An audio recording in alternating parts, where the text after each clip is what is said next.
ആവശ്യമായിരിക്കുകയാ. ആദ്യം വീട് നന്നാക്ക്, പിന്നെയാണ് മറ്റുള്ളവരെ നന്നാക്കേണ്ടത്. ഉമറിന് ദേഷ്യം കൂടിയടോ. ഉമർ വീട്ടിലേക്ക് കടന്നു ചെല്ലുമ്പോ ഫാത്തിമയും തന്റെ ഭർത്താവ് ഖുർആൻ പഠിക്കുകയാ. അവരെ ഖുർആൻ പാരായണം ചെയ്തുകൊണ്ടിരിക്കുകയാ. അപ്പോഴാണ് ഉമർ വീട്ടിലേക്ക് കടന്നു ചെല്ലുന്നത്. പടച്ചവനെ വല്ലാത്ത ദേഷ്യമായി ഫാത്തിമാനെ തല്ലിച്ചതയ്ക്കുകയാണ്. കൂടപ്പറപ്പിനെ തല്ലിച്ചതയ്ക്കുകയാണ്. വായിലൂടെ മൂക്കിലൂടെ ബ്ലഡ് ഒഴുകുകയാണ്. അവസാനം തന്റെ സഹോദരി രക്തത്തിൽ കുളിച്ച് നിൽക്കുന്നത് കണ്ടപ്പോ ഉമറിന്റെ മനസ്സു മാറുകയാ. കോപമങ്ങ് ശമിക്കുകയാ. കാരണം കൂടപ്പറപ്പാണല്ലോ. ഉമർ ചോദിച്ചു, ഫാത്തിമ, ഞാൻ ഇങ്ങോട്ട് വന്നപ്പോ എന്തോ കവിത പാടുന്നത് കേട്ടല്ലോ ഫാത്തിമ. അത് എന്താണ് ഫാത്തിമ? ഫാത്തിമ പറയുന്ന കവിതയല്ല പാടിയത്, അത് പരിശുദ്ധമായ ഖുർആനാ. അല്ലാഹുവിന്റെ കലാമായ ഖുർആനാണ് ഞാൻ പാരായണം ചെയ്തത്. എനിക്കൊന്ന് തരുമോ ഫാത്തിമ? ശുദ്ധിയില്ലാതെ തൊടാൻ പാടില്ല. നീ പോയി ശരിയായിട്ട് വാ. ഉമർ ചെന്ന് കുളിച്ച് ശുദ്ധിയാവുകയാ. കൈകാലുകൾ കഴുകി വൃത്തിയാവുകയാ. ഫാത്തിമയുടെ മുമ്പിലേക്ക് കടന്നു വന്നു. അവിടുന്ന് പാരായണം ചെയ്യുകയാണ് ത്വാഹ. അല്ലാഹുവിന്റെ വിശുദ്ധമായ ഖുർആനിലെ സൂറത്ത് ത്വാഹയുടെ ആയത്തുകളെന്ന് പാരായണം ചെയ്തപ്പോ ഉമറിന്റെ ഹൃദയം അങ്ങ് കിടുകിടാ വിറയ്ക്കുകയാ. ഉമറിന്റെ ഹൃദയത്തിലേക്ക് അല്ലാഹുവിന്റെ കലാം ഇറങ്ങിയടോ. മുത്തുനബിയുടെ തലയെടുക്കാൻ പോയ ഉമർ നബി തങ്ങളുടെ മുമ്പിലേക്ക് പൂച്ചക്കുട്ടിയെ പോലെ നടന്നു ചെല്ലുകയാണ്. സ്വഹാബത്തിന് ഭയമായി. അല്ലാഹുവിന്റെ റസൂലിനെ കൊല്ലാൻ വരികയാണോ? നബി തങ്ങൾ പറഞ്ഞു എല്ലാവരോടും മാറി നിൽക്കാൻ. അവസാനം ഉമർ തങ്ങൾ മുത്തുനബിയുടെ മുമ്പിൽ ചെന്നു ചോദ്യങ്ങൾ ചോദിക്കുകയാണ്. മറുപടി കേട്ട് കഴിഞ്ഞപ്പോ ഉമർ പറയുന്നു, അശ്ഹദു അല്ലാ ഇലാഹ ഇല്ലല്ലാഹ്. ഉമർ മുസ്ലിമായത് ഒരായത്ത് കേട്ടിട്ടാ. സൂറത്ത് ത്വാഹയുടെ 4-5 ആയത്തുകളാണ് കേട്ടത്. അത് കേട്ടപ്പോൾ ഒരിക്കലും നന്നാകില്ലെന്ന് പറഞ്ഞ് എഴുതിത്തില്ല. ഉമർ ഇബ്നുൽ ഖത്താബിന്റെ ഹൃദയത്തിൽ ഹിദായത്തിന്റെ വെളിച്ചം കേറുകയാ. ചെറുപ്പക്കാരാ, എന്തേ മോനെ ഇത്രയും ആയത്തുകൾ കേൾക്കുന്നവരല്ലേ ജീവിതത്തിൽ മാറ്റം വരാത്തതെന്ത്? നന്നാകാ തോന്നാത്തതെന്ത്? മോനെ, ഒരുപാട് പേരുടെ ജീവിതത്തിൽ മാറ്റം വരുത്തിയത് ഖുർആനാണല്ലോ. കാട്ടുതീ പടരുന്നത് പോലെ ലോകത്ത് അല്ലാഹുവിന്റെ വിശുദ്ധമായ ഖുർആൻ കേട്ടിട്ട് ജനങ്ങൾ ഇതാ ദീനിലേക്ക് ഒഴുകിക്കൊണ്ടിരിക്കുകയാ. എന്നിട്ടും നിനക്കെന്തേ തിരിയാത്തത്? മോനെ, കൊട്ടേഷൻ സംഘത്തിന്റെ നേതാവാണ് ഫുദൈൽ ഇബ്നു ഇയാദ് എന്ന് പറയുന്ന ചെറുപ്പക്കാരൻ. കൊട്ടേഷൻ സംഘത്തിന്റെ നേതാവാടാ. ഏതെങ്കിലും ഒരു പെണ്ണിനെ ആഗ്രഹിച്ചു കഴിഞ്ഞാൽ, ഏതെങ്കിലും ഒരു പെണ്ണിനോട് മോഹം തോന്നിക്കഴിഞ്ഞാൽ ഫുദൈൽ അവളുമായി ശാരീരികമായി ബന്ധപ്പെടുമായിരുന്നു. അങ്ങനെ ഇരിക്കുമ്പോഴാണ് കൂട്ടുകാര് പറഞ്ഞു, ഫുദൈലേ, ഞങ്ങളെല്ലാവരും ഒരു പെണ്ണിന്റെ പുറകെ നടന്നു നോക്കി. അവൾ ഞങ്ങളുമായി സഹകരിക്കുന്നില്ല. ഞങ്ങളെല്ലാവരും അവളുടെ മുമ്പിൽ പരാജയപ്പെട്ടു. നീ വല്ലാത്ത ധൈര്യശാലിയാണല്ലോ, ഏത് പെണ്ണിനെയും വളയ്ക്കുമല്ലോ. എങ്കിലും നിനക്ക് പറ്റുമെങ്കിൽ ആ പെണ്ണിനെ നീ ഒന്ന് വളയ്ക്കടാ. എങ്കിലും ഞങ്ങൾ സമ്മതിക്കാം. അങ്ങനെ ഫുദൈൽ ഇബ്നു ഇയാദ് ആ പെണ്ണിന്റെ പുറകെ നടക്കുകയാണ്. അല്ലാഹുവിനെ ഭയന്ന് ജീവിക്കുന്ന സ്വാലിഹത്തായ പെണ്ണിന്റെ പുറകെ നടന്ന് മോഹം പറയുകയാ. അവള് പരിഗണിച്ചില്ല. ആ പെണ്ണ് പരിഗണിക്കുന്നില്ല. അവസാന ഫുദൈലിന് നാണക്കേടായി. ഫുദൈലിന് വല്ലാത്ത നാണക്കേടായി. എങ്ങനെയെങ്കിലും അവളെ കീഴ്പ്പെടുത്തണമല്ലോ. ആരാരുമില്ലാത്ത സമയത്ത് ആ പെണ്ണിന്റെ വീടിന്റെ അകത്തേക്ക് അതിക്രമിച്ചു കയറുകയാണ് ഫുദൈൽ ഇബ്നു ഇയാദ്. അവസാനം ആ പെണ്ണിനെ ബലാത്സംഗം ചെയ്യാൻ, റേപ്പ് ചെയ്യാൻ ശ്രമിക്കുകയാണ്. അവസാനം ആ പെണ്ണിനെ വ്യഭിചരിക്കാൻ പോകുമ്പോ നിലവിളിക്കുന്നുണ്ട്, എന്നെ ഒന്നും ചെയ്യില്ലേ എന്ന് പറഞ്ഞ് തള്ളി മാറ്റാൻ നോക്കുന്നുണ്ട്. പക്ഷേ വല്ലാത്ത ആരോഗ്യവാനാ. ആ പെണ്ണിനെ കീഴ്പ്പെടുത്തുകയാണ്. വിഭജിക്കാൻ പോകുമ്പോ പെട്ടെന്ന് പെണ്ണിന്റെ നിലവിളി മാറുകയാ. എന്നെ ഒന്നും ചെയ്യല്ലേ എന്ന് പറഞ്ഞ് തെള്ളി മാറ്റിക്കൊണ്ടിരുന്ന പെണ്ണ് മിണ്ടുന്നില്ലടോ.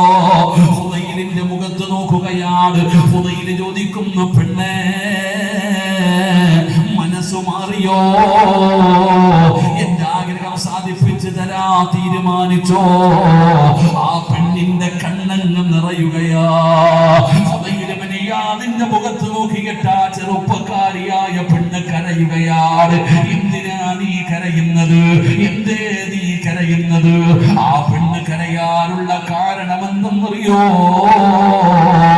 അടുത്ത വീട്ടിലിരുന്ന് ഒരു ഉമ്മ ഖുർആൻ ഓതുകയാ. ഒരു ഖുർആനിന്റെ ആയത്ത് ഇങ്ങനെ കേൾക്കുകയാണ്. കേൾക്കടാ ഫുദൈല്, കേൾക്കടാ ഫുദൈല്. അലം യഅനില്ലദീന ആമനൂ അൻ തഖ്ശഅ ഖുലൂബുഹും ലിദിക്രില്ലാഹ്. കേൾക്കടാ ഫുദൈല്, കേൾക്കടാ ഫുദൈല്. അല്ലാഹു ചോദിക്കുന്നത് കേട്ടില്ലേടാ ഫുദൈല്?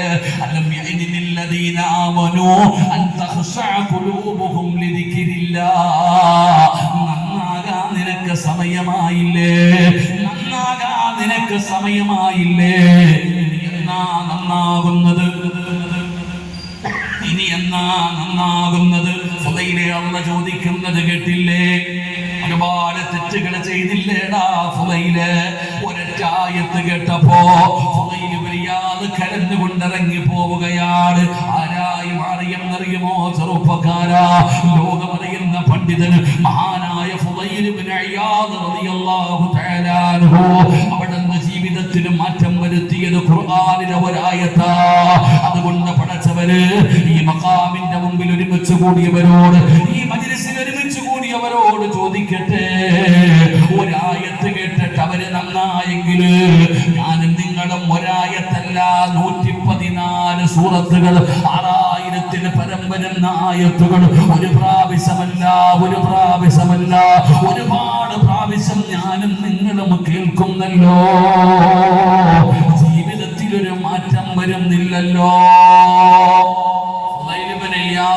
ഖുർആനിലെ ഒറ്റ ആയത്ത് കേട്ടപ്പോ ആ ചങ്ങാതി നന്നായി.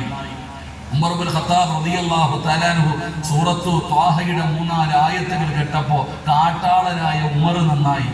ഇതുപോലെ 100 കണക്കിന് ചരിത്രമുണ്ട് ഖുർആൻ കേട്ടിട്ട് നന്നായവർ. ഞാനും നിങ്ങളും 114 സൂറത്ത് കേട്ടിട്ടുമുണ്ട്.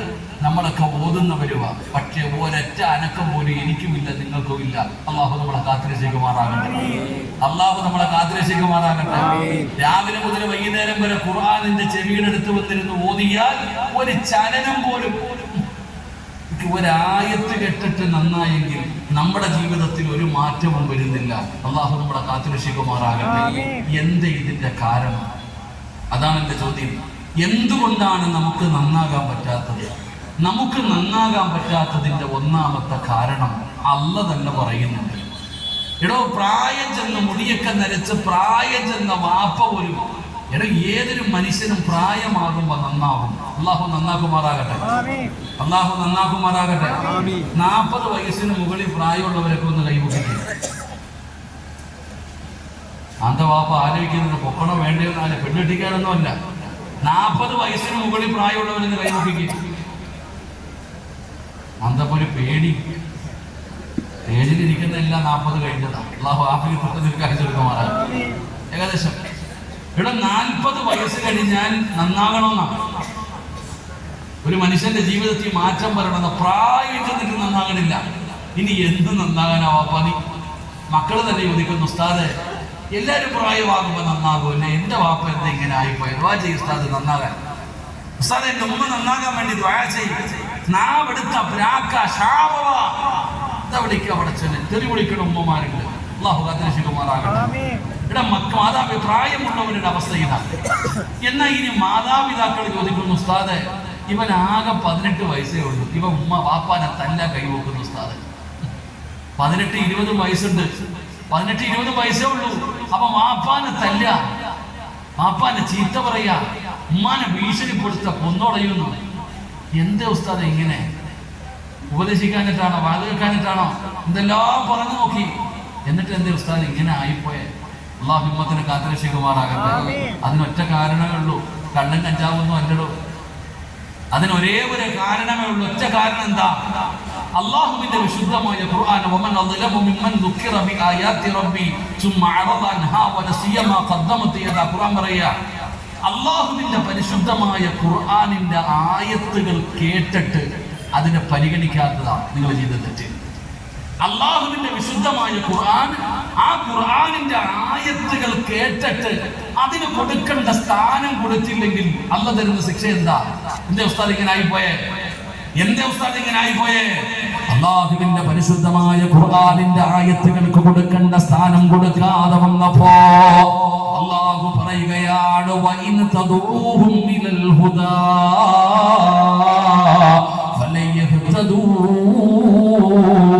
ഇദൻ അബദാ. പേടിക്കണം സഹോദരാ, പേടിക്കണം സഹോദരാ. അള്ളാഹു കൊടുക്കുന്ന ശിക്ഷയാണ് ഖുർആനിനെ പരിഗണിക്കാത്തവന്, ഖുർആനിനെ അവഗണിക്കുന്നവന്, ഖുർആനിൽ നിസ്സാരമായി കാണുന്നവന് അള്ളാഹു കൊടുക്കുന്ന ശിക്ഷയാണ്. വഇൻ തദഊഹും ഇലൽ ഹുദാ ഫലയഹ്തദൂ ഇദൻ അബദാ. ഒരിക്കലും നന്നാകില്ല, ഒരു കാലത്തും നന്നാകില്ല. അവരുടെ ഹൃദയത്തിലേക്ക് ഹിദായത്തിന്റെ വെളിച്ചം പിന്നെ കേറൂല. അവരുടെ ഹൃദയത്തിനകത്തേക്ക് ഈമാനിന്റെ വെളിച്ചം കേറൂല. ഇനി ആരൊക്കെ ഉപദേശിച്ചാലും, ലോകത്തെ ഏത് കൊലകൊമ്പം വന്നിട്ട് ഉപദേശിച്ചാലും പടച്ചവനെ അവര് നന്നാകില്ല.